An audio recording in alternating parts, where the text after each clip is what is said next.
Today is January 29th, 2013. My name is Suzanne Conversano. I am interviewing Dr. Richard Warner. Dr. Warner has been a community psychiatrist for over 40 years.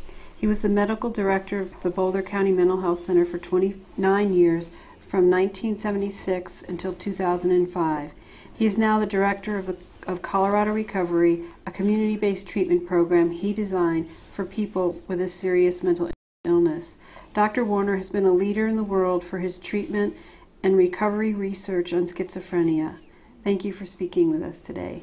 Thank you for inviting me. The interview is being recorded for the Marie Rogers Oral History Program. The interview is being filmed by Dorothy Chiarlo. Dr. Warner, can you tell us when and where you were born?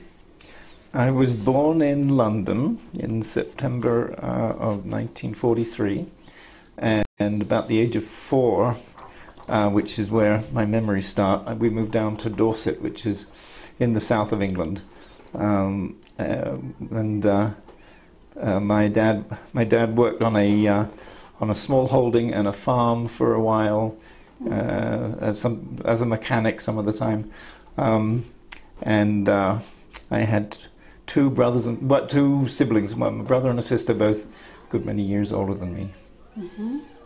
And how long were you in England before you left? Did you got your education in England, and you were there your whole childhood and then into your adult years? Yes, I went to what's called grammar school down in Dorset, in a town called Wimborne. Then I went to London University, King's College Hospital. Got to my degree in medicine there, and then I trained at facilities in Oxford and up in the borders of Scotland.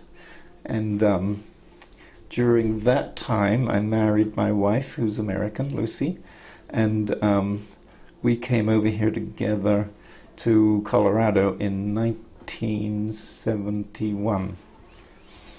So I had my training in psychiatry in Britain and Scotland, but both of those places were what I would call social psychiatry centers.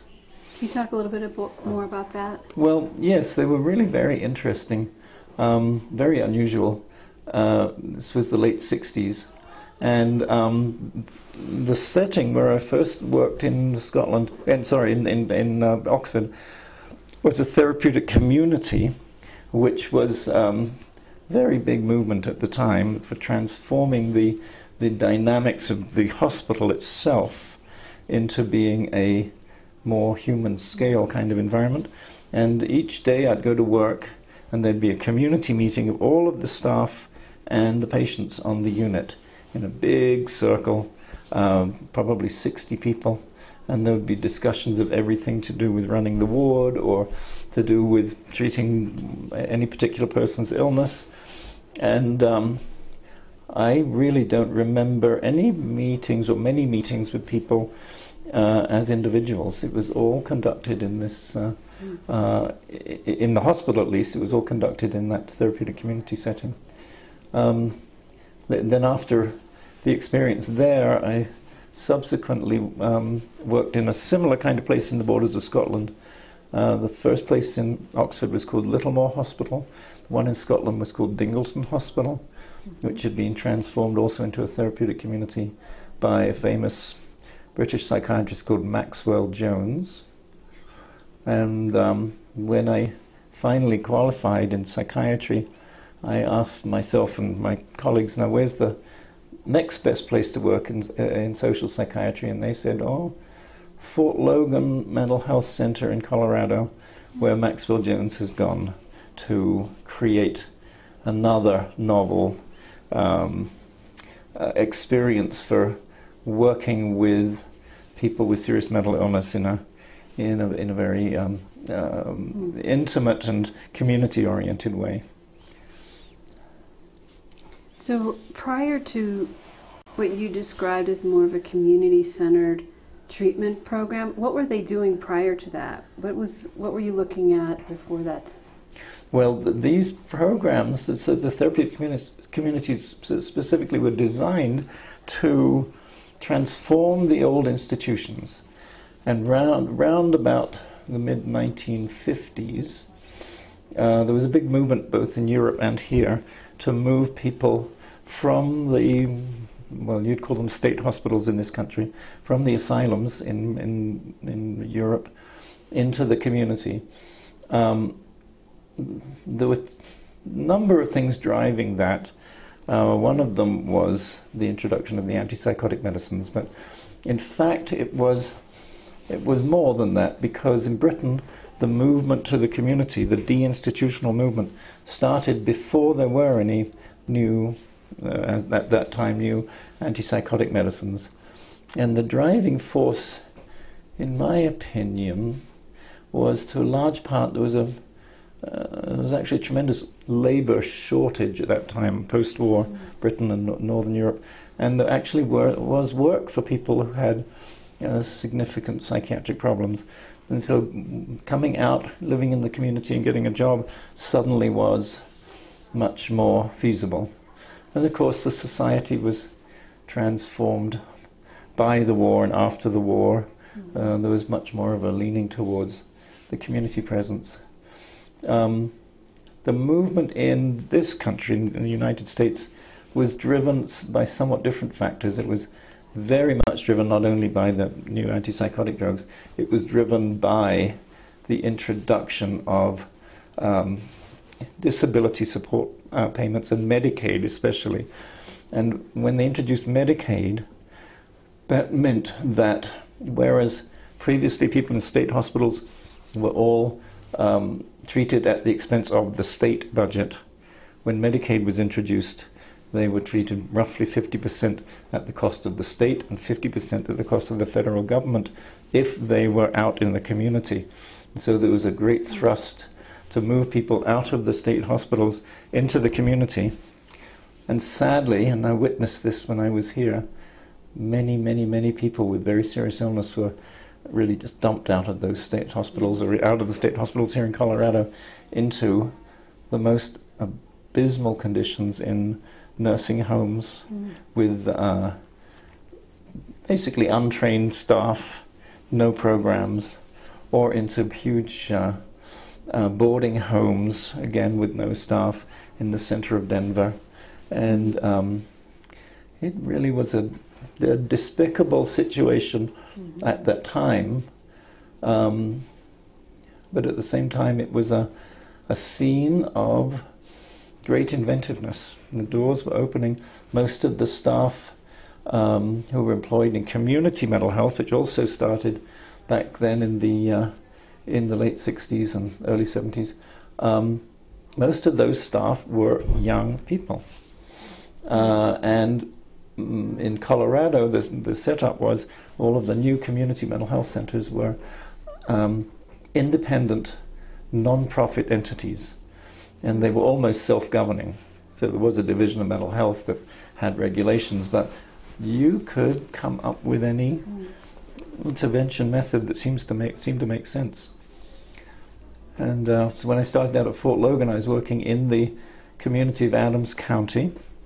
And I think Dorothy, who's doing the videotaping today, was at Adams County at that very same time and doing a splendid job. And in fact, Adams County Mental Health Center was a really extraordinary place, and it was working there with the Fort Logan team at that time that really re-wedded me to psychiatry, because I was ready to go off and be a family practitioner or obstetrician or whatever.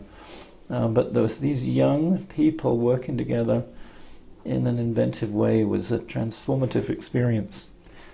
And I remember that we were driven at that time to reduce the hospitalization rate to 0. And looking back on it, that was a very silly idea, but we did it, I think. We were down to 1 or 2 or 0 a lot of the time, but that's not a good goal. A good goal is for people to do well and get better with the minimal intrusion of institutions into their lives, but you can't necessarily do without them. But anyway, that was a very exciting 3 years. And then the entire structure of community mental health changed in the state of Colorado. The change was that Fort Logan Mental Health Center, which was a state hospital, which was divided into units that served each county. I was working on the one that served Adams County. That hospital got shrunk down, and the responsibility for hospitalizing people with serious mental illness was transferred out to these really very new community mental health centers. It was, and they were expected to take the new monies that they were given and contract for treatment in general hospitals with psychiatric wards for the treatment of those same patients. And as you can imagine, that was a new learning experience in a sense, because the community mental health centers were guidance clinics at that point. One of the interesting things for me was how at that time psychiatrists and doctors in general were completely peripheral to the functioning of the community mental health centers. These were social workers and psychologists. I remember one mental health center where I worked after Fort Logan in Jefferson County, they worked really with just a social model. And so their idea was they were going to go into shopping centers and set up booths and teach people how to live a healthy life that would prevent mental illness. And the only psychiatrists they had were on contract, and they would come in and do a half-day med clinic, as it was called, and leave. And they had no real contact with the treatment team at all. They were just independent contractors, like the people who would fix the lights or the telephones or whatever. And that was pretty much the scene that I found when I came up to the mental health center here in Boulder in 1976. Wonderful mental health center, wonderful people there, but doctors were sort of an afterthought. And the mental health center was very much treated by the private sector as a second-class citizen, as a poor relation. And so the private sector would feel free to just dump on the mental health center whatever they didn't feel they wanted to take care of. So psychiatrists would go away on holiday and they would say, oh yeah, well, while I'm away, they'd say to their patients, just contact the mental health center. And so it took a little while of retraining both people inside the center and outside the center into the proper roles of a community mental health agency in the community and the proper role of a psychiatrist on the treatment team inside the agency. And that was the work of those early years in Boulder. It was a lot of fun, a lot of invention going on. Yeah, I was going to go just back a little bit and talk about when you grew up on a farm. Oh yeah. And then you decided to be a doctor. Yes. How did that Oh, well, that was happen? interesting. I didn't actually grow up on a farm. I grew up in a village, and my dad, by the time I was in grammar school, had switched to working in an aircraft building factory in the south of England, which he hated. My mum worked on a farm at times and in hotels. We were what you might call fallen middle class, which meant that we were that my parents were well educated. My mother especially was from Irish. She was very well educated. She's one of the best read people I ever met. And so I had a good education and a good grasp of English as she should be spoken, and and yet we were very poor. We didn't have hot running water in our house until I was about 10, except on Saturdays when you'd light a fire in the hearth, and that would heat up the boiler. So I went to grammar school from the age of 11 or 12 on. Come in. Oh, somebody's knocking on a different door, sorry. And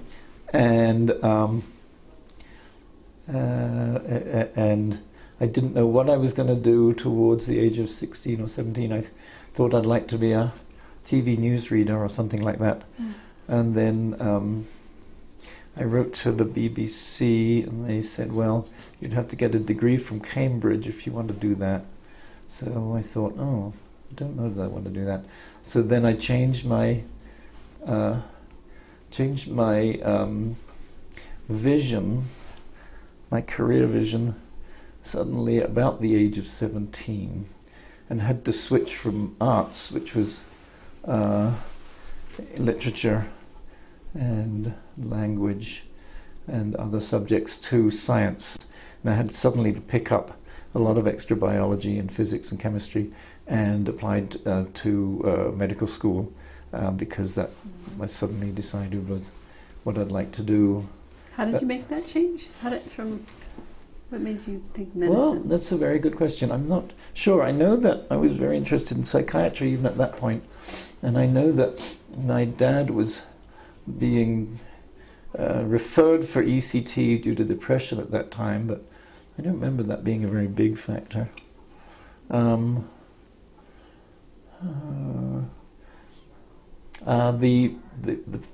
family doctor in the south of England at that time had very good status, and I remember going to see him with my mum when I was young, and she would say, "Did you notice his suit?" And that was just a way of commenting on what a real gentleman he was. And of course he had a bigger car, a sort of limousine car, much nicer than anybody else in the village. So that was part of it, I'm sure. And I'm sure my mum and dad were pleased at that career choice. So it was lucky, really, because I've never, ever regretted going into medicine. I thought it was fabulous from the word go. Fabulous field to be in.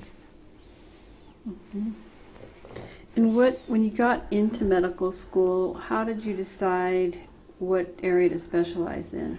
Well, I decided, every rotation I did, pretty much, I decided I was going to be in that subdiscipline. So I was going to be an obstetrician, I was going to be an emergency room physician, I was going to be a psychiatrist, I was going to be a pediatrician. I'm sure they had wanted to be all of those things, and finally towards the end, the ones that stuck were emergency medicine and obstetrics and psychiatry. And I started out in psychiatry, but I actually circled back through to doing some what you'd call it, residency in emergency medicine and obstetrics in the middle of my psychiatry training. So it took me a while to eventually come out at the end with a psychiatric diploma and an obstetric diploma. And when I came over to here, I thought, well, I'll do this job as a psychiatrist at Fort Logan Mental Health Center, but after that I'll go to a really civilized country. I'll go up to Canada and be a family doctor and do obstetrics. So that's that. But I've explained how it came about that I got transformed back into being a psychiatrist when I got here and escaped the hierarchical deadly dullness of psychiatry in Britain. So can you talk about mentors who shaped your ideas or aided in your professional growth? Oh, yes. When I was in Oxford, in the therapeutic community, At Littlemore Hospital, my mentor was a psychiatrist called Ben Pomeran, who was not terribly well known, and he masterminded all of the therapeutic communities within the hospital. Actually, the hospital was divided down the middle into biological on one side and social with therapeutic communities on the other side. And so I did get to rub shoulders with different people. But Ben Pomeran had this way of making the most outrageous and abstruse comments to jar people out of their usual way of interacting. He did that with clients, and I never quite understood what he was doing, but I thought it was marvelous. And then I did a lot of reading, including books by Maxwell Jones, and worked in a Maxwell Jones hospital after he had left, and then came over to the States and worked in a Maxwell Jones hospital when he was there. Those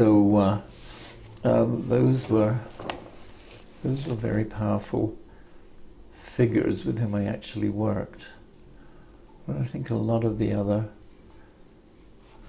transformation really was just being in a setting where the community was it.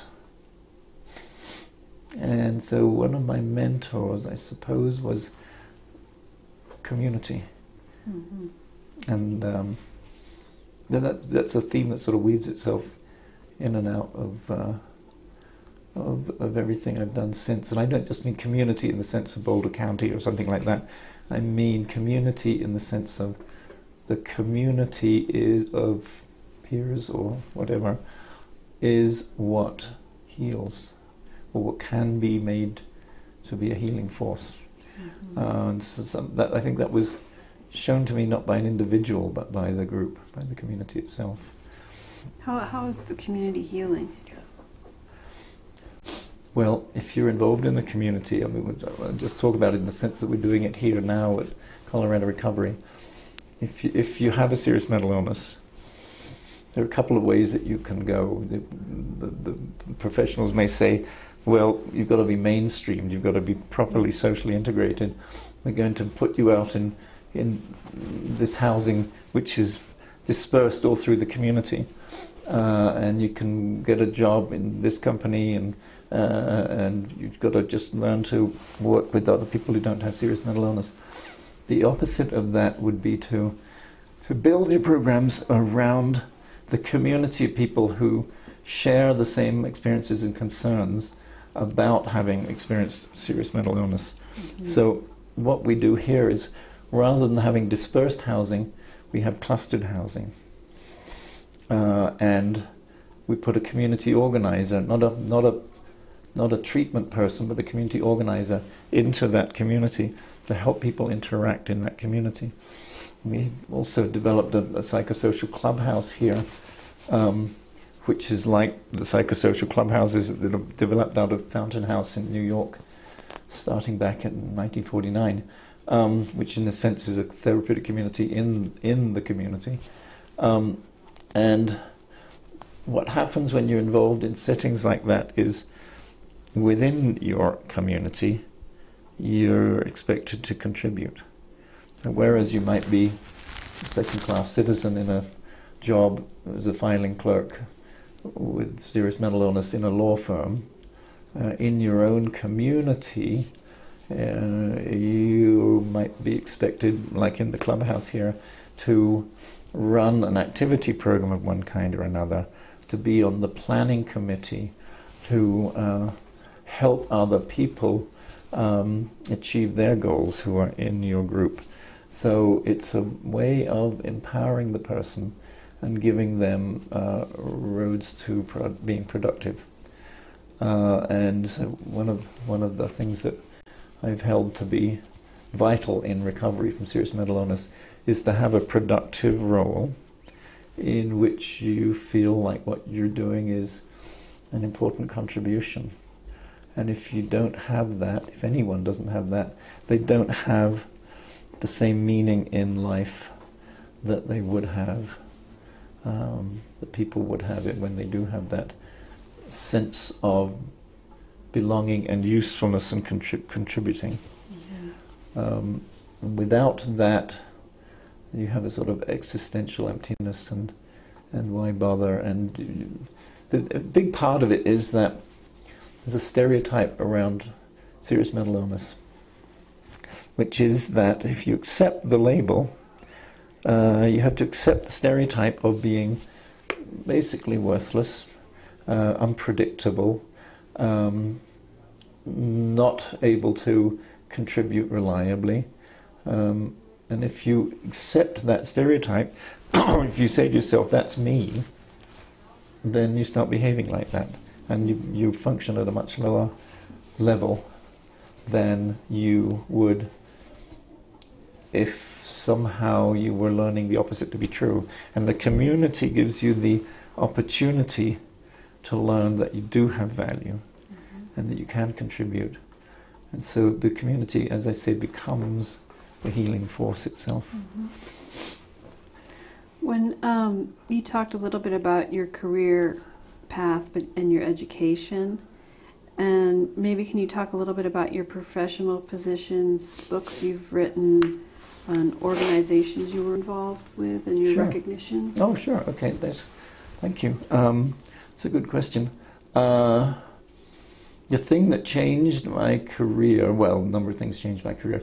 One thing that changed my career was getting this great job at the Mental Health Center of Boulder County, working with Phoebe Norton as my colleague and then my boss for 25 years.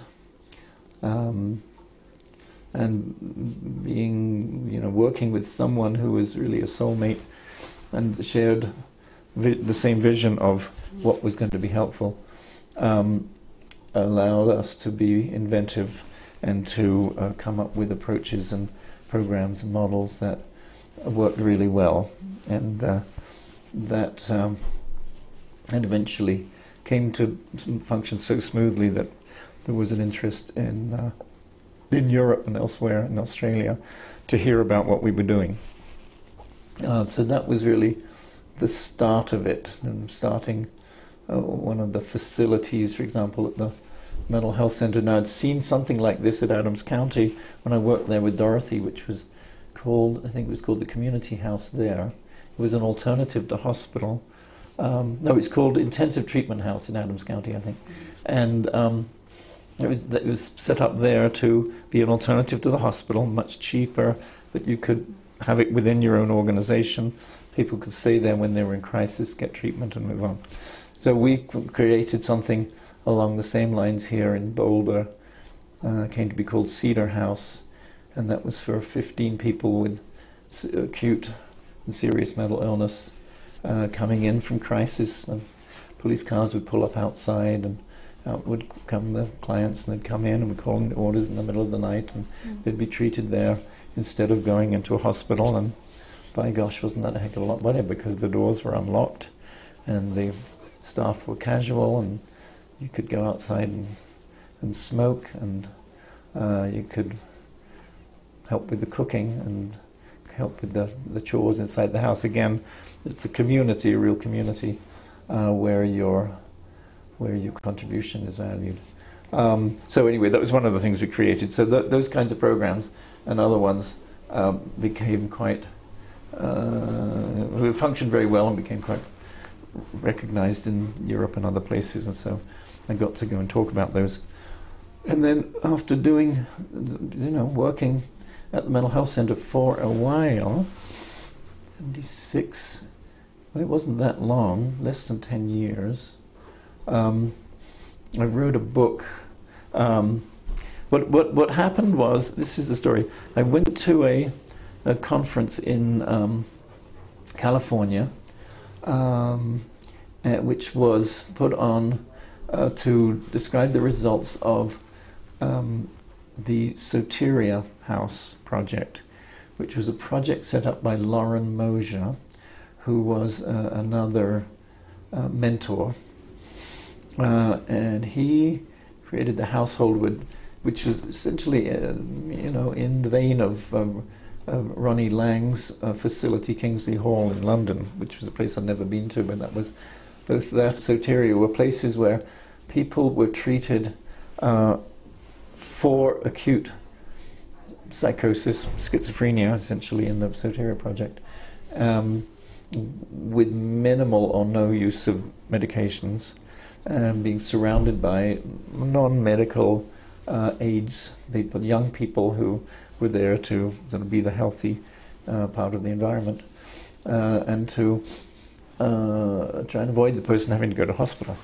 And the results from that program showed that outcome was as good for the people who went to the non-medical facility as the control sample who went to the local hospital and were treated in the standard fashion. And this would be for people early in their schizophrenic illnesses. So that was very impressive.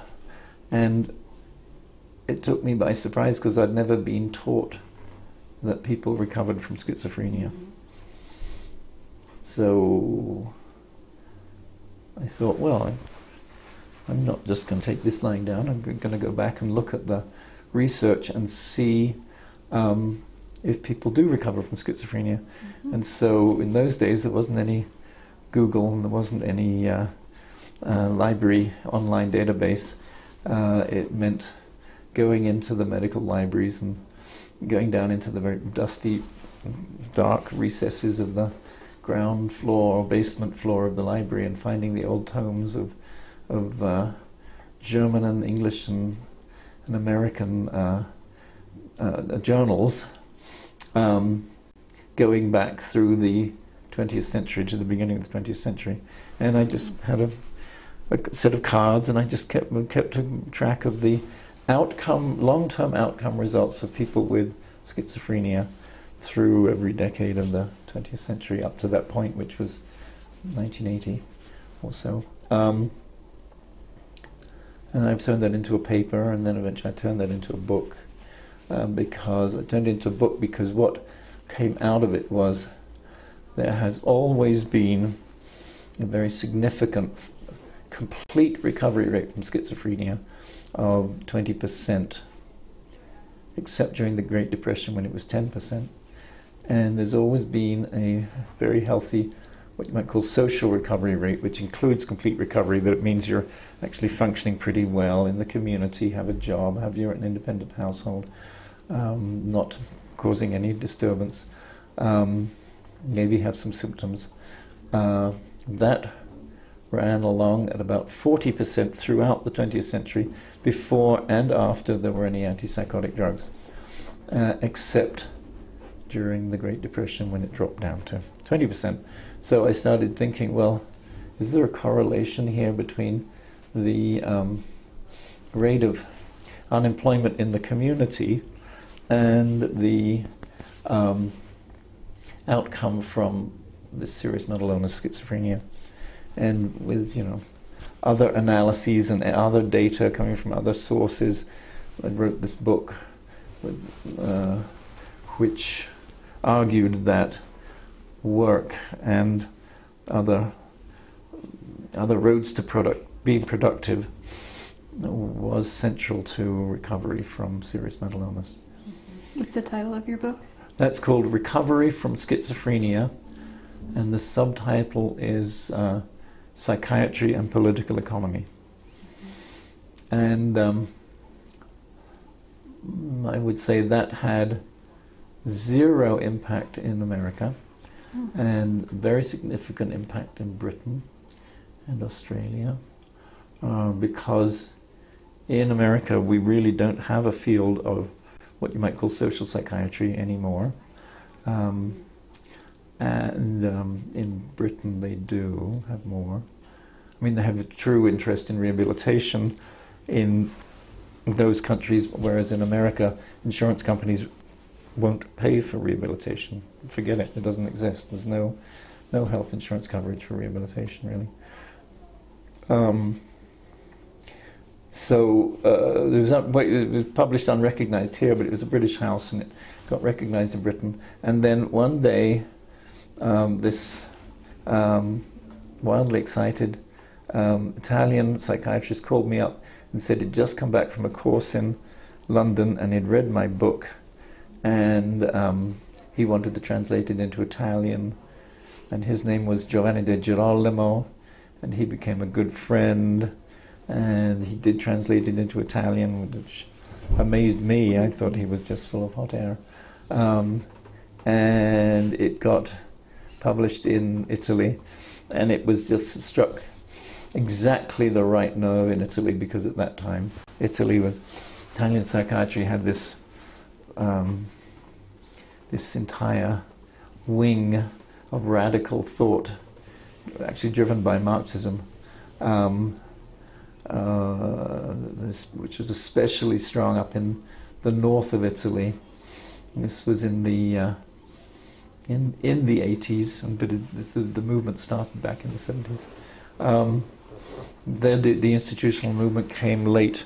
It came very differently, and it was very much connected with helping people set up real lives in the community. That everybody, just about, who came out of the hospital went to their family, which was quite a burden on the family. So they had to come in and provide real work for these people who'd left the hospital, so that they weren't at home sitting and twiddling their thumbs the whole time.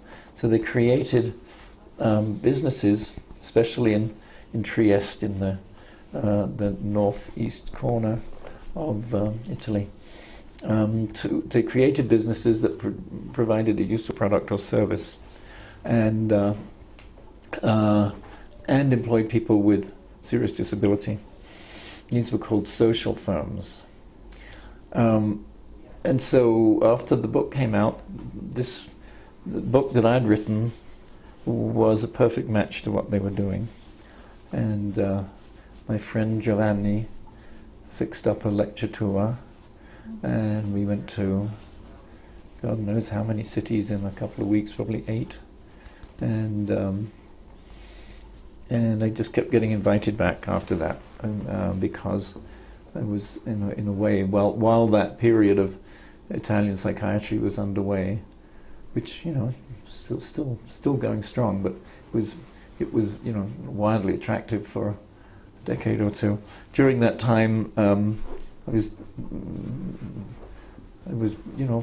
somebody that they wanted to hear, and so I got to talk all over the country in different settings, and to see the programs that they had, which was so unlike anything I'd seen before.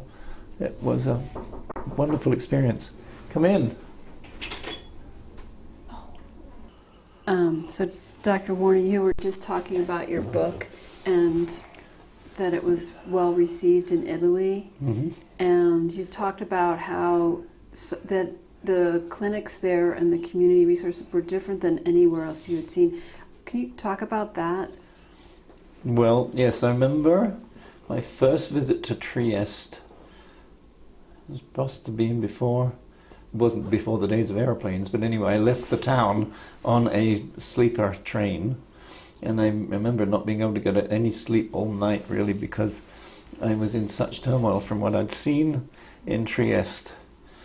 And there, they'd taken the old state hospital, which was, of course, like all Italian old buildings, was absolutely beautiful, and turned it into residences and workshops and for artists, and art museums, and a cafeteria that was run for the staff and patients and community alike on the grounds, it was called.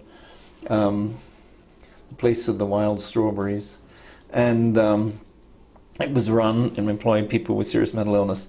They had a whole network, 2 different consortia of social firms that provided all kinds of services in the community, including a radio station and a moving company and an apartment repair business, and an hotel, which was a family-style hotel that was run by the consortium as a social firm and employed people with serious mental illness, usually about 50-50 people with serious mental illness. And the staff that they had stopped being treatment staff, and they became managers of businesses. So you decide on what business shall we have? Well, Francesco here grew up in a family of restaurateurs and has always wanted to run a restaurant. He could start a restaurant. So they started a restaurant. And a very good restaurant it was too. And this other staff member, this other male nurse, he's been used to, he likes to do graphics. So let's have a t-shirt company and print graphics on it. And they started out with needing a lot of subsidies, which came in from the European Union initially. And eventually those programs, just to go a bit further down the road, got to the point where they could function without any subsidy. But those were how people were engaged when they were out in the community, and the treatment was provided in these delicate little settings with little regional clinics or community mental health centers, which were no bigger than, which is smaller than, say, a mansion on Mapleton. They were just houses, nice houses in different parts of town. And within those settings, there could be acute beds for treating people overnight. So you could come in the daytime, there could be a day program, there could be regular outpatient, there could be vocational services, or if you were acutely ill, they'd do this very Italian thing of tucking you up in bed and running in drugs intravenously through a drip, which I've never seen any other place in the world. But I'd say, now why do you do it that way? And they'd say, oh, well, it's because the person's acutely ill. I mean, there was no sense to it at all, but that was how they did it. So they combined all modalities of treatment into one building. So again, I guess there's a sense of community in there, isn't there? But instead of having a big facility with lots of compartments, they had lots of little facilities all with the same treatment model, which meant that the families of the clients lived within a mile walking distance from the facility itself. And they had other programs. They had a women's center and other day programs, and they had a place that was like the Cedar House, which I described before, which was for acute treatment. But everything was done in a very different style. You know, they engaged the community. Every once in a while they would come out into the community to show that people who had been moved out of the hospital were grateful to be back in the community. So they had this great big papier-mâché blue horse called something Cavallo, can't remember his name, and they would pull this horse on wheels down into, do you want me to stop? We need to stop a moment. I need to change the battery. Oh, okay, sure. Okay. Yeah. We had to replace the battery in the video, so I'll just go back a couple of sentences. Okay. We were talking about the mental health programs in Trieste in this would be late 80s, early 90s, and what an amazing sight it was for me. And the way of interacting with the community was another extraordinary thing to see, because they really wanted to be a part of the community as a program. They didn't hide away and just try to keep a low profile and not get into trouble. The patients, the clients would follow this giant Trojan horse out into the community, big blue horse on wheels, and they go down to the city center and they would take out of the belly of the horse letters from clients which were distributed to the people of the town, expressing the patient's happiness about having moved out of the hospital into the community.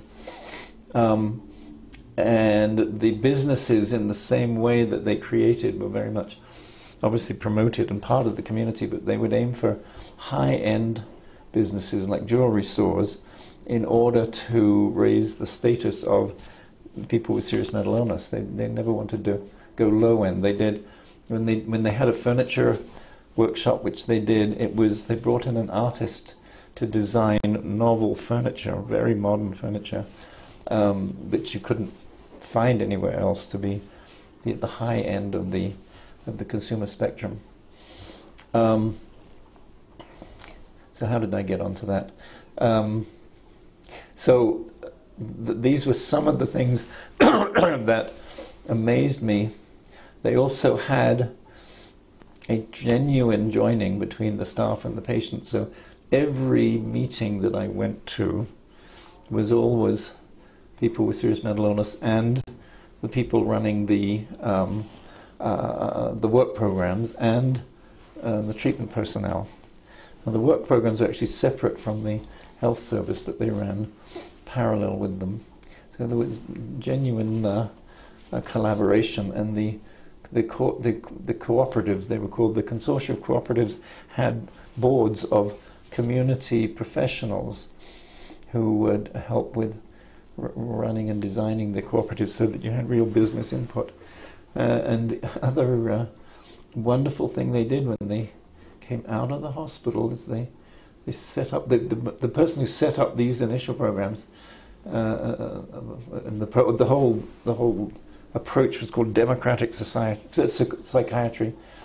The man who set this up was Franco Basaglia, and he said, well, if these people are coming out of the hospital and going to be workers in the community, we need to engage the unions. So they went to the unions, the trade unions, and got their cooperation in setting up these businesses to make sure that they had support from all sides. And of course they had people, the members of the health program were on the city council. I mean, they really went to town to be a part of the community. And if you go to Trieste now, you'll find that every contract for public cleaning of streets and public buildings and fire stations and hospitals and so on, every one is given to a social firm employing people with serious disability or other marginal status. Do you feel like that was that what happened in Italy was an expression of your vision? Like they were able to implement sort of what you had envisioned? No, it was way beyond what I could ever have envisioned. It became part of my vision. It was, yes, my vision was that people should take seriously the necessity for people with serious mental illness to be employed. So that was why they were interested in my book. I would never have dreamed in a million years of doing it the way they did it. That took real enthusiasm and took this Marxist psychiatrist, Basaglia, to put it into practice. And it caught on across northern Italy. So I came back with having seen that and started to think about creating social firms here, and we had some success with that in due course. Mm-hmm. Do you want to talk a little bit, do you have other books that you've written or other recognitions that you want to talk about? Well, that's the important book. What have I done subsequently? There was another book I wrote called The Environment of Schizophrenia, and that started out as a paper. Somebody wanted to do a journal on if you could just dream about any system of care for people with serious mental illness, what would it be? That was a journal issue. And my paper was on 10 approaches that I thought would be part of a dream system. And what did it have in it? It had things like fighting stigma and providing work opportunities and working with families, and I can't remember all the things in it. One of them was not automatically saying that if you've got a mental illness you can't use marijuana or other drugs, that you need to be able to actually talk about the pros and cons of that with the patients. Anyway, it was a lot of stuff which was fairly novel or shocking in the States at that time, but every one of the things that I talked about was actually happening somewhere in the world. And that book was, as I say, The Environment of Schizophrenia. And another book was Alternatives to the Hospital for Acute Psychiatric Treatment, which was a book that included Cedar House, which I've talked about as an alternative to the hospital, and it talked about a number of other ones, including the Soteria project, which I've also mentioned, and clustered housing as opposed to dispersed housing. Various kinds of residential alternatives. And then most recently, I've written a book with a colleague in Britain who's another good friend and mentor, Julian Leff. He's the guy who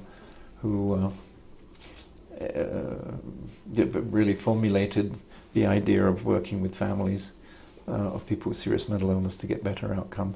So Julian and I wrote a book called The Social Integration of People with Serious Mental Illness, which is in large part about A, fighting stigma, and B,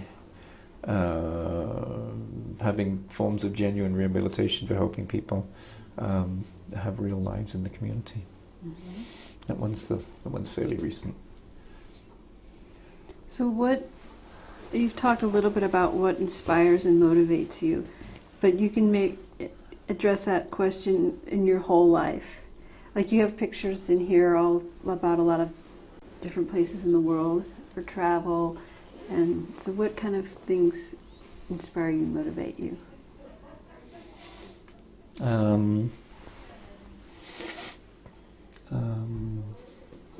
Well, I guess centrally, I think Phoebe Norton and I both had this sense that the way to treat people with these serious illnesses is the way you would do it if that person were your sister or brother or mother or father or son or daughter.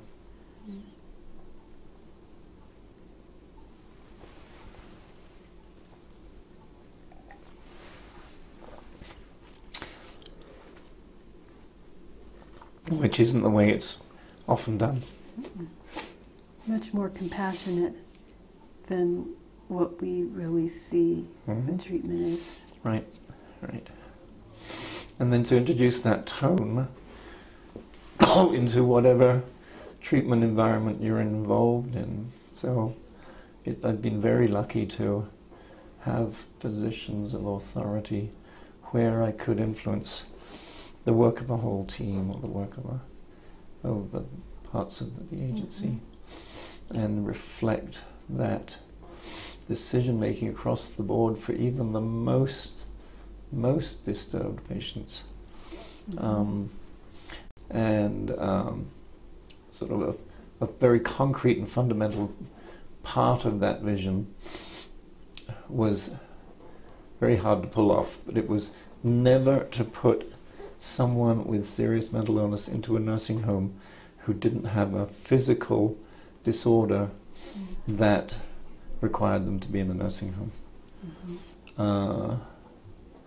And that just having that one value meant that you had to come up with a lot of other options. One of them was called Friendship House, and Phoebe and I and the MROHP University developed Friendship House as a way of taking care of people in the community who were stuck down at Fort Logan as long-stay patients.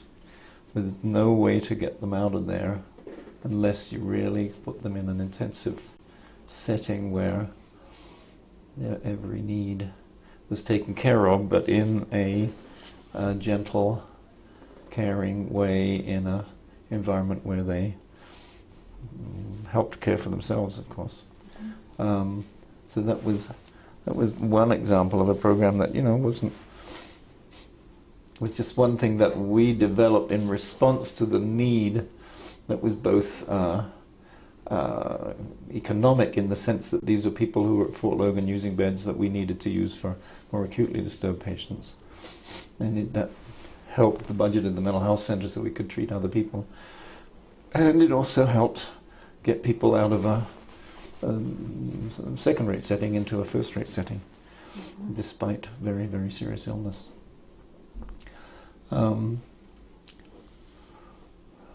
those would be, and I guess that drive to do for people what you would want done for yourself was fundamental.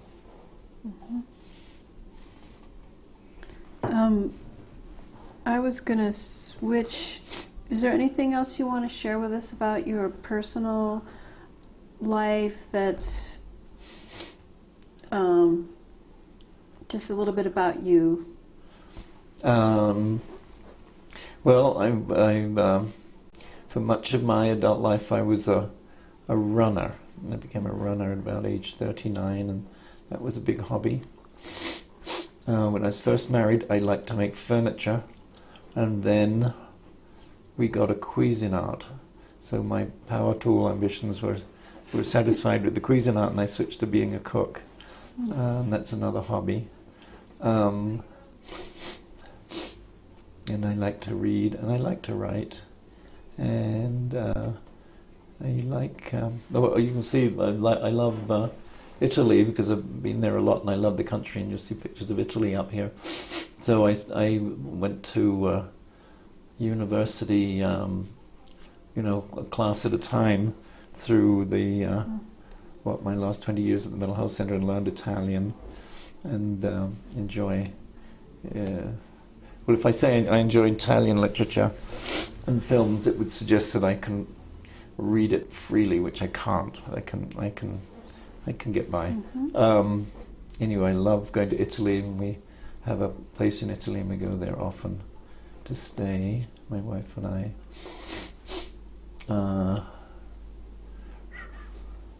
And I like dogs. And you like dogs? You have yes. a dog? Yeah, we have dogs, border collies.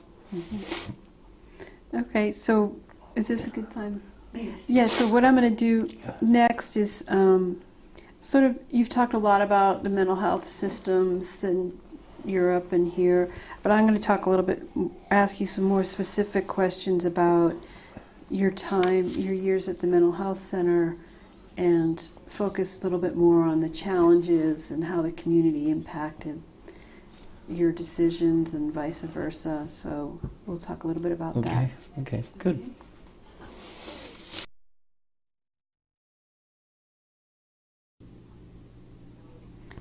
This is Part B, a continuation of the interview with Dr. Richard Warner, which is being recorded for the Marie Rogers Oral History Program.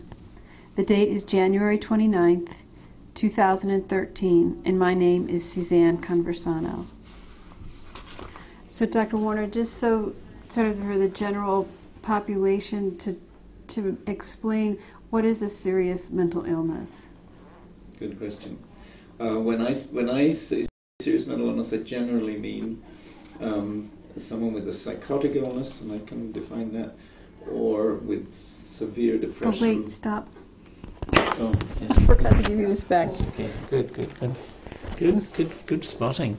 We could have wasted a lot of time there, couldn't we? What am I doing with this in my hand? I'll start from the beginning. Yes.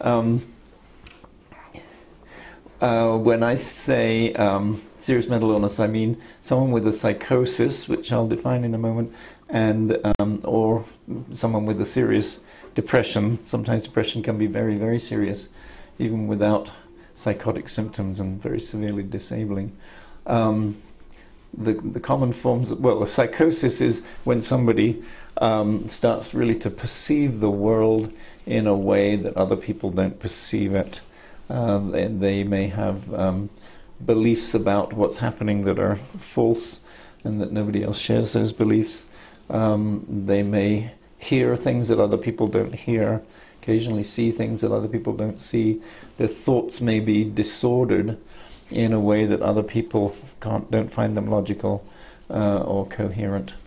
So that's a psychosis, and psychosis can be either organic or non-organic. Well, that's really a false dichotomy, but in some cases there are organic causes that are very evident. For example, Alzheimer's disease or delirium tremens in alcoholism, or abuse of cocaine.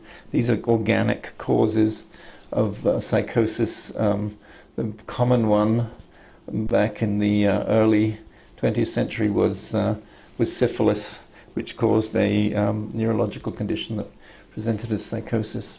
Then the other serious forms of mental illness, which I've mainly been involved in treating, have been the two big ones are schizophrenia and manic depressive illness, otherwise known as bipolar disorder, and there's sort of an in-between condition called schizoaffective disorder. So that and depression with or without psychosis is what I mean when I say serious mental illness. Okay. And can you talk a little bit about the stigma of mental illness in this country and sort of where it's come from and where are we with that now? Well, the stigma of mental illness in every country in the world, but in the developing world it's somewhat different in that if you have an acute psychotic episode which then goes away, it's often attributed to something outside of the person, such as witchcraft or soul loss, or something you don't blame the person or the family for, and the person gets better and he goes on with his life, and there's really very little stigma associated with that. If, however, the illness becomes chronic and affects the community adversely, then that can be highly stigmatized, and people can be, with those conditions, can be treated very badly and chained to a log or beaten with stones or whatever. In this country, probably any flavor of serious mental illness carries stigma the way that cancer used to when I came into medicine. Back in those days, if you had cancer, you didn't say you had cancer. You didn't even tell the person with the illness that he or she had cancer. It was kept a secret from the patient. It was kept a secret from everybody else, and the and the obituary would say died after a long illness. Now, you would have hoped that the stigma of schizophrenia, we'll say, would have been alleviated in the same way that the stigma of cancer has been alleviated, but it hasn't, I don't think. I've been involved in anti-stigma projects, and that in one big one that was an international anti-stigma project that was conducted in 20 countries around the world, and I don't think anyone associated with that big project would claim that it's had a significant lasting effect on stigma. Why is that?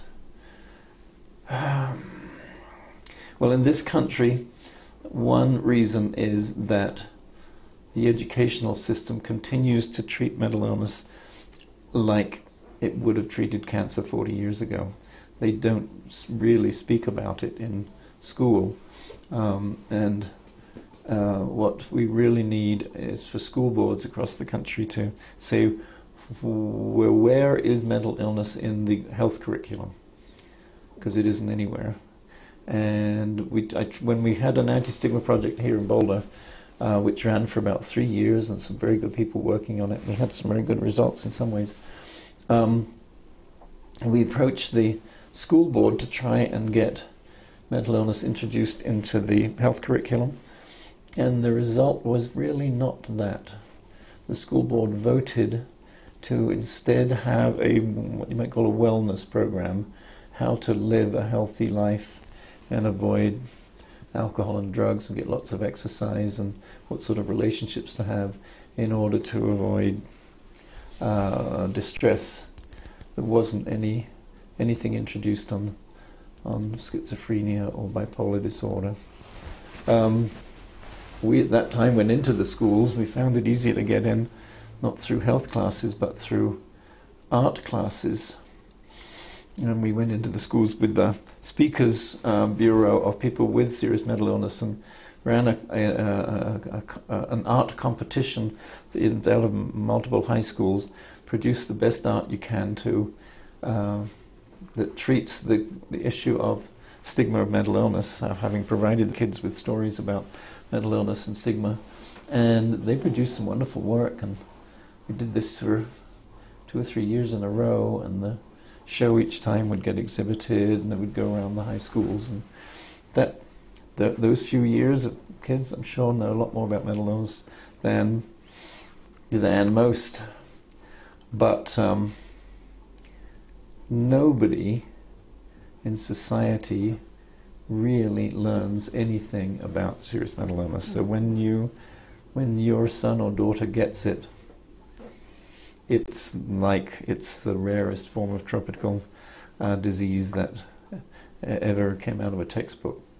And that's a tragedy. I mean, people should be taught some basic stuff about how to recognize severe depression, how to recognize psychosis, and not every person who hears voices has schizophrenia, and some very basic stuff.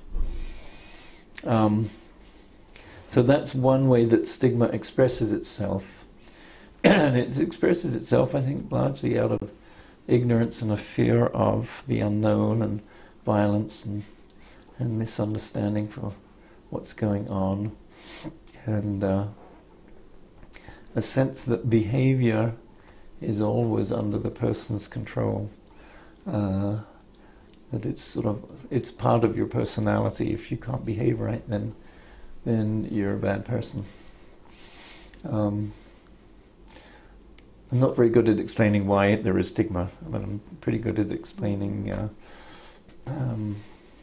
something about the misunderstanding of mental illness and how it breeds false stereotypes that discourage people from coming into treatment or bringing their offspring in to treatment, and even infects doctors, so that treatment you get in emergency rooms is often not what you would want for someone with a serious mental illness.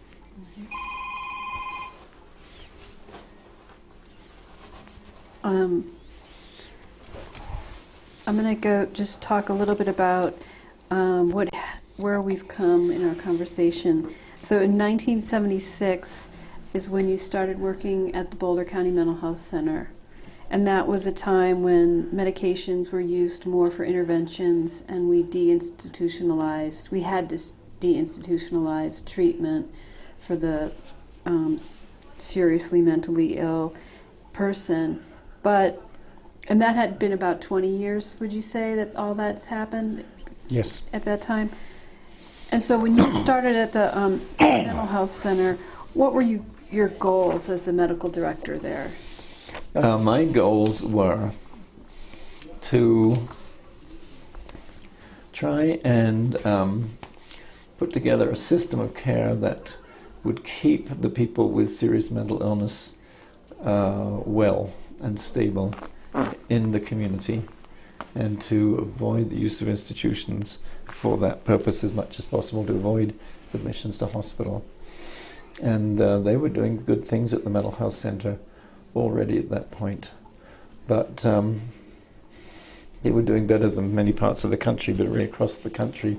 I described how people were ending up in nursing homes and boarding homes, really getting outrageously bad living conditions and care. So this became recognized as a national problem. And in the 70s, there was a program introduced by the federal government which was called the Community Care Program. That's not exactly right. It was a program that introduced federal money for a community support system. It was federal money to set up programs in the community to basically help keep people out of hospital and to provide them with more adequate living situations. And a piece of research had been done at that point, which was really written into the standards for the community support program grants. And that was a program in Madison, Wisconsin, which created what's called assertive community treatment, in which people who were often getting into hospital with relapses in their serious mental illness were gathered together into small caseload teams where theoretically each therapist only had 8 to 12 clients to deal with, and all the services were provided to this group of likely to relapse clients through a teamwork approach in the same setting, and the workers would spend some time there seeing clients, but they'd spend a lot of time leaving the facility and going to their homes. And if someone didn't come in for treatment or didn't come in for his medicines, then the worker would go out and find the person in his or her home and see how he or she was doing and get him to come in for whatever was needed. And there was some really controlling elements to that system which could be frowned on, but they were better than being stuck in a hospital, which was the alternative for these clients. They were things like giving the person his or her medicines every day, controlling the person's money, being his or her payee, and dispersing the money daily with 2 benefits, well, maybe more. One, that it was an encouragement for the person to come in and get his medicines. 2, that it was a limited amount of money, so he couldn't buy much in the way of drugs or alcohol. And C, it meant that the person's money lasted all month, because what we were noticing before that program was introduced was that a lot of people would do well through the first half of the month, but they'd blow all of their money and use drugs and alcohol and spend the money fairly freely, and then they were hungry and homeless maybe for the second half of the month, and came into hospital in an acute crisis. So just that help with budgeting was an important way of keeping the person out of hospital. We could learn a lot from that now in other realms of medicine. We could help keep many, many users of emergency rooms out of emergency rooms if we focused enough on their housing and their financial needs and their budgeting and that kind of thing. So it's not a very fancy or difficult to understand approach, but it's fundamentally important. And that was one of the first programs we introduced. We had the people from Leonard Stein, in fact, who founded this program in Madison, Wisconsin, came to Boulder and gave a workshop here for a day. And Sarah Maya, who worked at the mental health center at that time, put one into effect here, and it's still going. And that's a fundamentally useful approach, and I can talk a bit later about how we use that same methodology to keep people out of jail who had serious mental illness and substance abuse problems. So I forget what the question was, but well, it was just about what your goals were when you first came in. Right. To the So that was one of the first goals that was accomplished in that way, was to keep people's illness stable so they weren't bouncing in and out of hospital. It was essentially addressing what's called the revolving door syndrome. Mm-hmm. After that, it was to enhance the quality of their life in the community and to do something to counter the very controlling, disempowering effect of that sort of community treatment program. So we started a psychosocial clubhouse here in Boulder that was a very great addition to the program. The first psychosocial clubhouse was Fountain House in New York City. It was founded in 1949. It's essentially the community, in the community version of the therapeutic community, which I described earlier, which was in the hospital phenomenon. And in Fountain House, people who were recently discharged from Rockland State Hospital were provided with a space which was all their own. They developed their own activities and with the help of some staff, food programs and assistants getting work, and essentially there was work within the clubhouse running the clubhouse. You got assigned to a work program or a team inside the clubhouse and expected to contribute to that part of running the program. Administrative unit, dining hall unit, kitchen unit, and so on. The newsletter. This program was visited by hundreds of visitors from all around the world every year for years, and then finally took off with a replication program across the states. So they basically came up with a set of standards to describe the program and promoted them, and now the present time there must be well over 200 clubhouses in the United States. And then they brought in an international scheme to spread them around the world, and now there must be around 300 to 400 across the world, including the ones in the States and Canada, and many in Australia and Northern Europe. So we introduced one here, and that was a great addition, and it was very much vocationally oriented.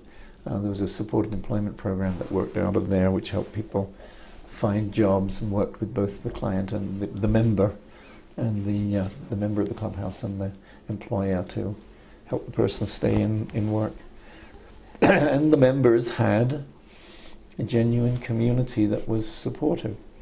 If somebody wasn't coming in there, that we weren't sending out a staff person to find him or her, one of the members would go out and say, well, what's happened to you? A real sense of belonging. And given that the housing policy in the United States, if you want subsidized housing, which all of these clients did, is essentially that you have to have a single room occupancy situation. You can't really ever have two people, except under special conditions, living in the same apartment. These very, very isolated people with almost no money in their pockets desperately needed a place to congregate and meet and get cheap food. And that was a big draw in and of itself.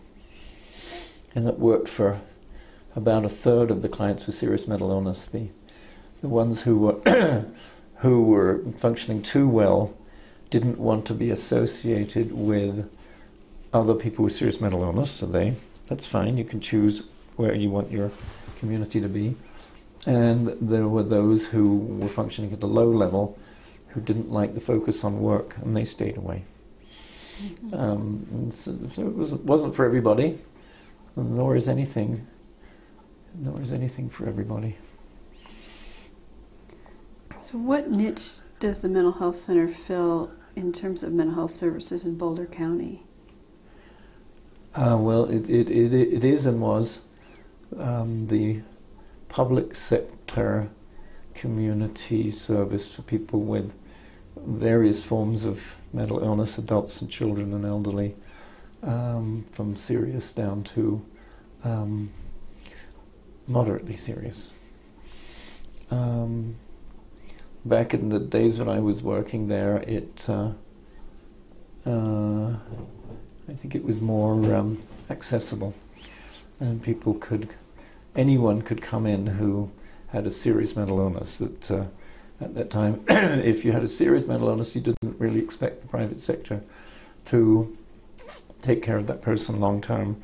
The mental health center would take charge, and certainly if the person had needed involuntary treatment, then the mental health center would take charge, and that isn't necessarily the case now, but it was a strong value at the mental health center in those years that the services were provided to the most ill as a priority, and the ones with the least severe illnesses were least likely to get the help. Mm-hmm.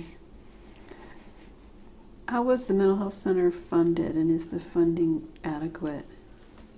Initially, mental health center was funded by general funds from the state and county funds from the county and the city of Boulder and Longmont.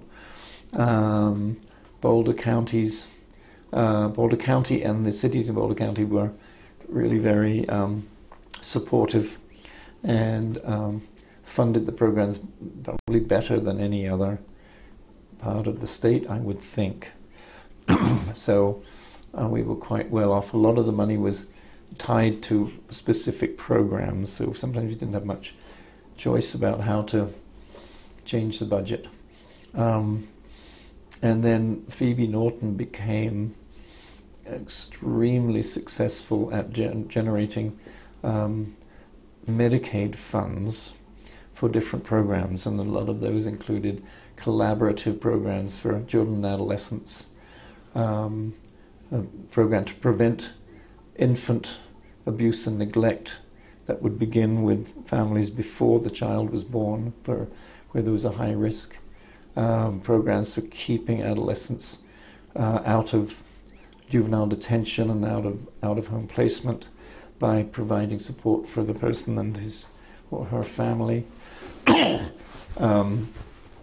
Many collaborative programs like that used Medicaid dollars for the psychiatric bit and pooled funds from whatever it might be, social services or criminal justice, to make the programs possible. And Boulder was, again, streets ahead of any part of the state in terms of these collaborative relationships, which are initially and completely, as far as I'm concerned, they originated with Phoebe Norton.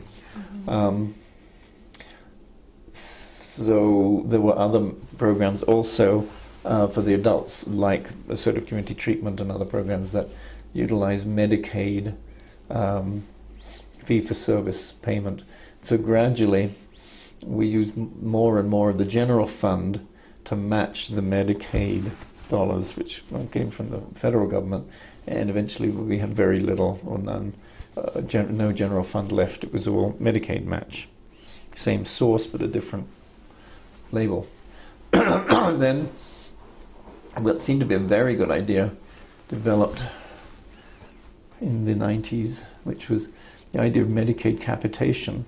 So in order to prevent Medicaid just spiraling out of control with a lot of per contact funding, they said, what we'll do, mental health centers, is we'll give you a sum of money for each Medicaid recipient in the county, and you can spend it any way you want in order to serve any Medicaid recipients who need it in the county.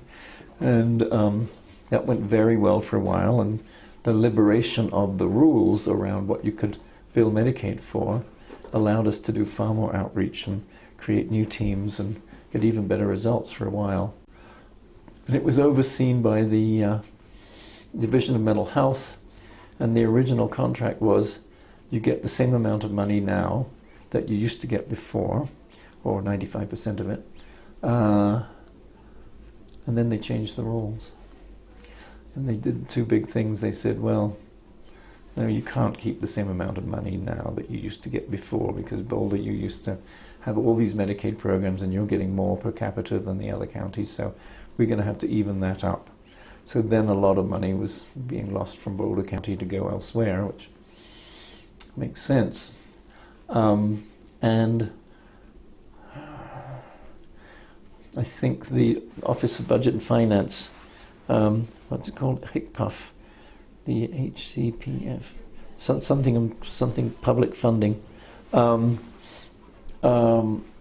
decided that the federal guidelines for the capitation program were not being adequately adhered to by the Division of Mental Health oversight, and so they took the program back from the Division of Mental Health, and it went into the hands of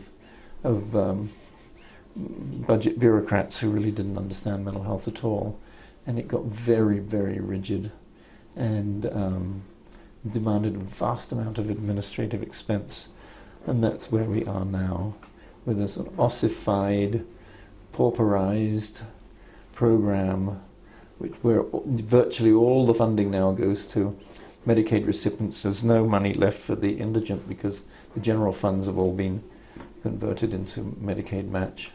And whereas initially we'd been allowed to save money and you spend it on the indigents, now feds say you can't use it for the indigents.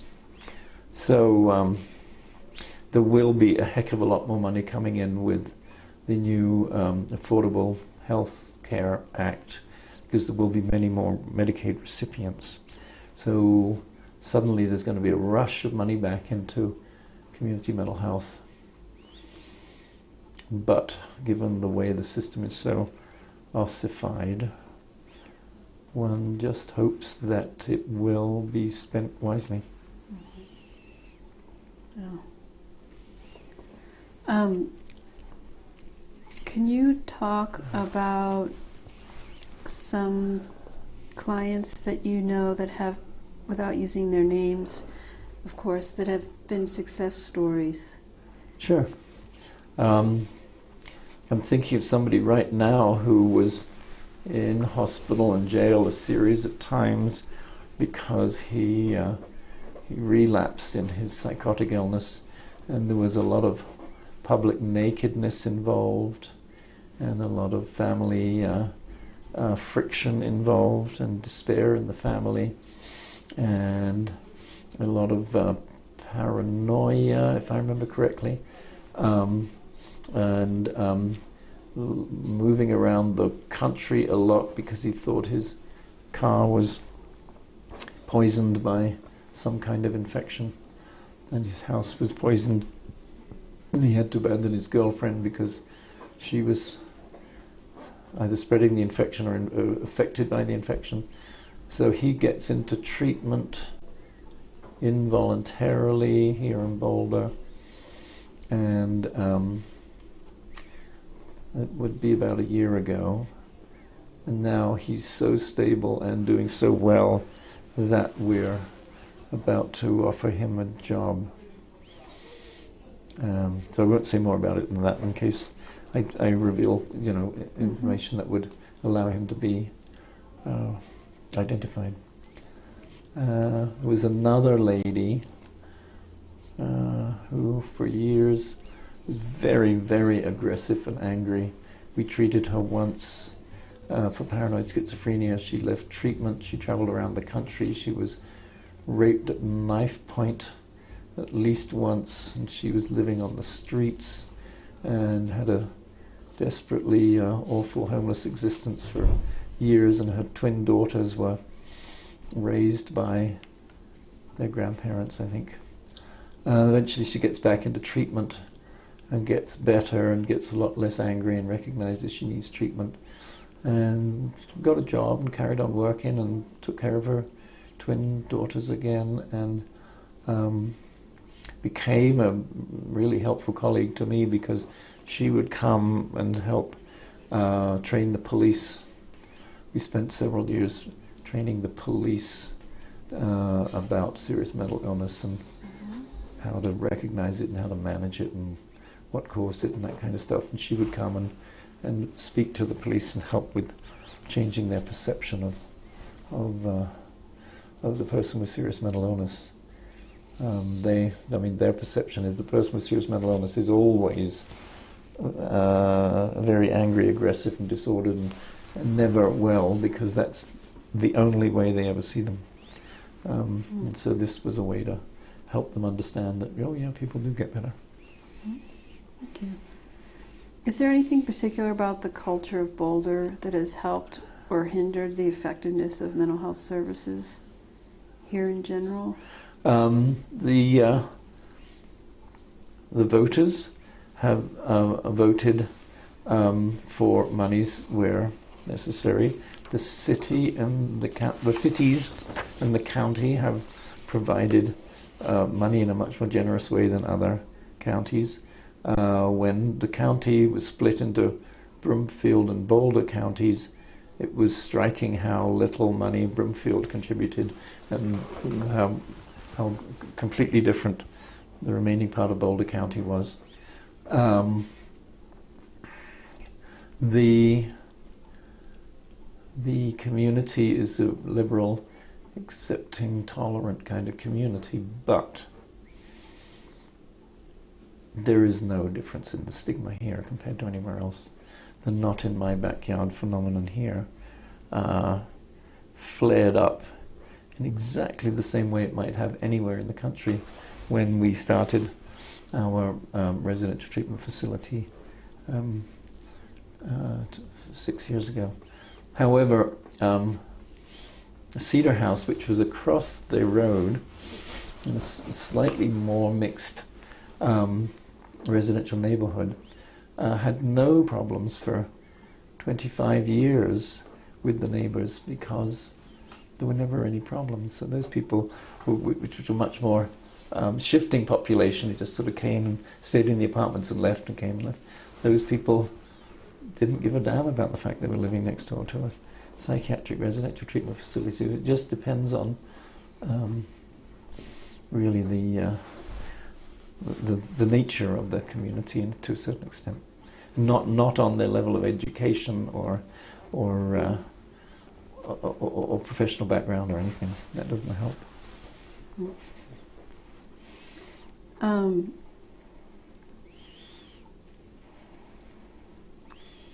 Let's see, when did you leave the mental health center and what did you do after that? I left in 2005.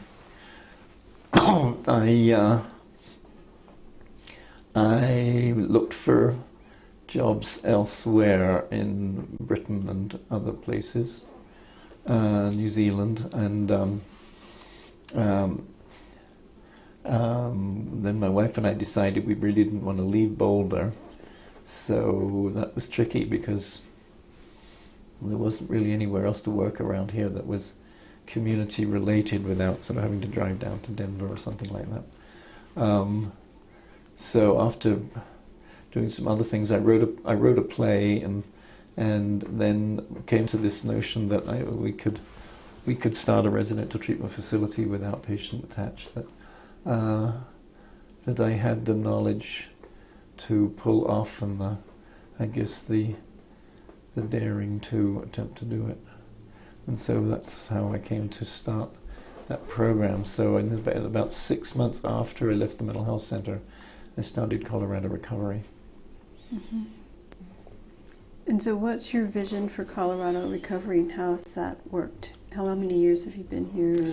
6 years. Mm-hmm. It's grown dramatically from 0 patients to about 150 now, 6 years later. Of course, all of those except a very few are outpatients and getting some level of intensity of outpatient treatment. The vision for a while was, well, I can't stop it growing because people are coming in from all around the country. But I think we may have plateaued now. We haven't got growth planned for this year. The vision is to keep it going for people who can afford it, to take clients from all around the country and to convert the business into an employee-owned operation. We've got a business plan and a board of governors to help us pull that off. So tell me a little bit more in detail, what Colorado Recovery, what do you do and who you serve, and what are your goals? Like, we treat people with psychotic illness or serious depression. Our goals are help the person get well from the acute phase of illness, get stable in the community and get a life and be productive. And so we just ran some numbers on our current clients. That were actually 85 with psychosis, and of those, well over 50% were either working or in school or in some other appropriate role like homemaker or retired, elderly retired. So that 50% plus is probably 5 times what one expects for people with psychosis in most cities across the US or Europe or Australia.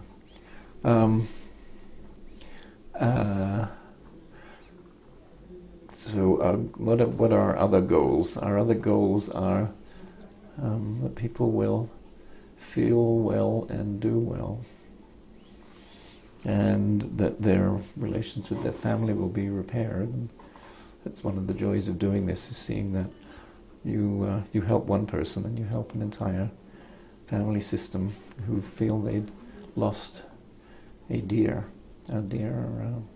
loved one, as they say. Mm-hmm. And how would that work to have it,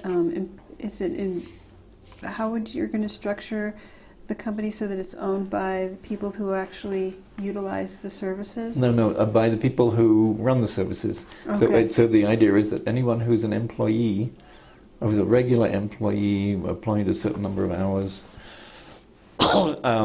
can purchase shares and hold them as long as they are an employee of the family, of the business, and they sell them back to the company when they leave, and we sell off the shares at the rate of 20% every year for 5 years, and pay dividends each year, and that's one thing that would encourage people to buy the shares, is the thought of the dividends. It's essentially that everybody gets a profit share now, so 10% of any profits we make get shared with the employees now. Well, this would be a way of expanding the profit share. And the primary reason for doing it is to preserve the values of the operation. Mm-hmm. Because I realized late in my career that the programs are not the important things, it's the values that they're built on. So it doesn't matter what program you put together, if at some point the whole program moves away from the initial value that drove the creation of it, then it's not doing the same thing, it's doing the opposite. So strongly felt we wanted to preserve the values on which the operation was started, otherwise it wouldn't continue to succeed. And so to sell to a local hospital or to sell to a nationwide organization just wouldn't allow it to work. Mm-hmm. You wouldn't see your values continue while it's transferred to a bigger organization. Yeah. Mm-hmm. I'm going to just shift a little bit to sort of some final questions. Mm-hmm. One is, how has the recent history of the mass shootings and gun control impacted the current and future treatment for mental illness? I don't think it's impacted it at all, because the same things have been happening in this country for decades, and the impact is bad. And in fact, that's one reason that stigma never improves, is that every event like this gets broadcast across the entire continent, really. So in Canada especially, they get the hot news of all the latest shootings in the States and in Canada, and so they get all of these stories, media stories all the time, that make it very hard to change the stereotype of mental illness not being violent. Mm-hmm. And what have you done in your life that you have gained the most meaning and fulfillment?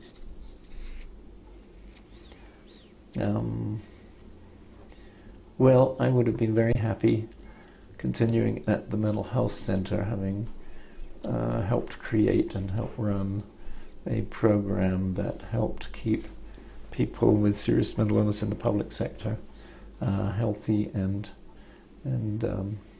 leading as full a life as possible.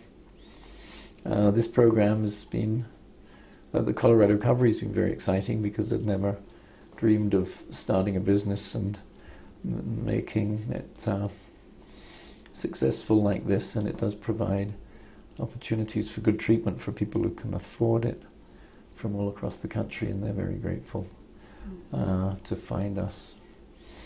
I just had a call today from someone who was calling down from Wyoming to say thank you for someone we treated 3 or 4 years ago who's doing well up in Wyoming. Mm-hmm. So I'm proud of that. I built a pizza oven. I was very proud of that too. Use it quite often. Now here's something I'm very proud of. I brought back the social firm's idea from Italy, and spent a lot of time trying to figure out how to make it work here. And eventually we created at the Mental Health Center a pharmacy for people with serious mental illness, which provides much better care to them than they would get at the high street pharmacy, because they got education about specific medicines from people who understood serious mental illness, which employs 4 people with serious mental illness as pharmacy technicians, as well as obviously some pharmacists. And so that's a social firm. That's a 50-50 disabled, non-disabled company that provides a useful service or product. When we started it, we thought we could balance the books. I mean, it's important for a social firm to be to balance the books so that it survives. And I think by the first year it had earned 100,000 a year. The second year it had earned 200,000. It's now still earning about 100,000 a year, and people have come from across the world to see that as an example of how you can create something, a social fund that employs people with disability. And it got franchised also to Jefferson County before I left the mental health center.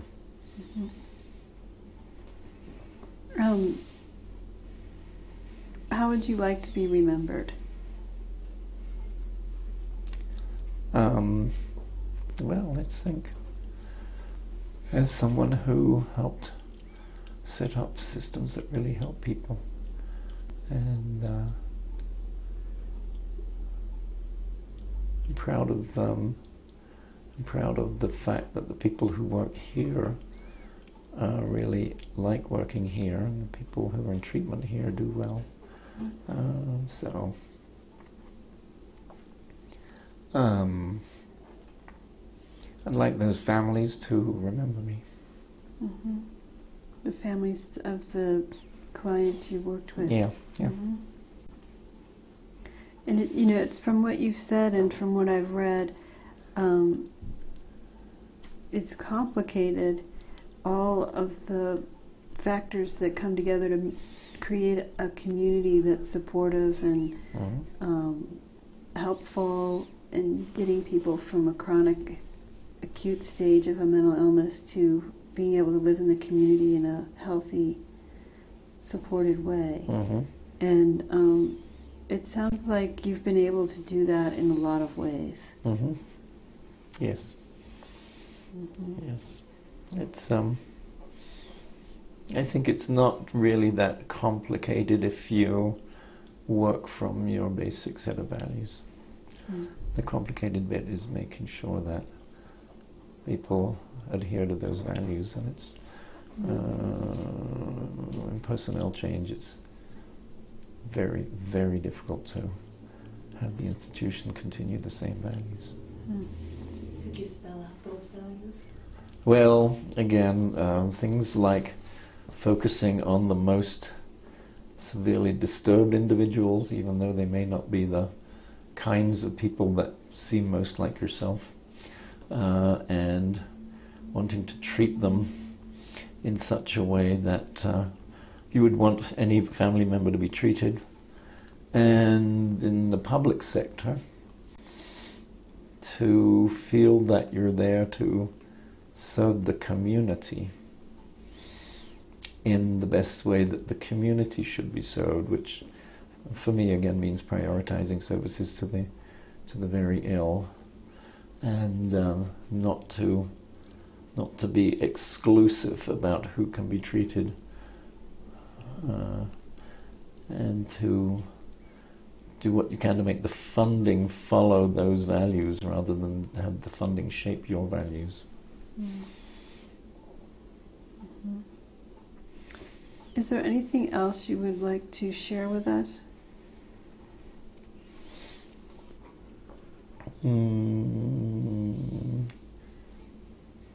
I don't think so. Well, thank you so much. Thank you.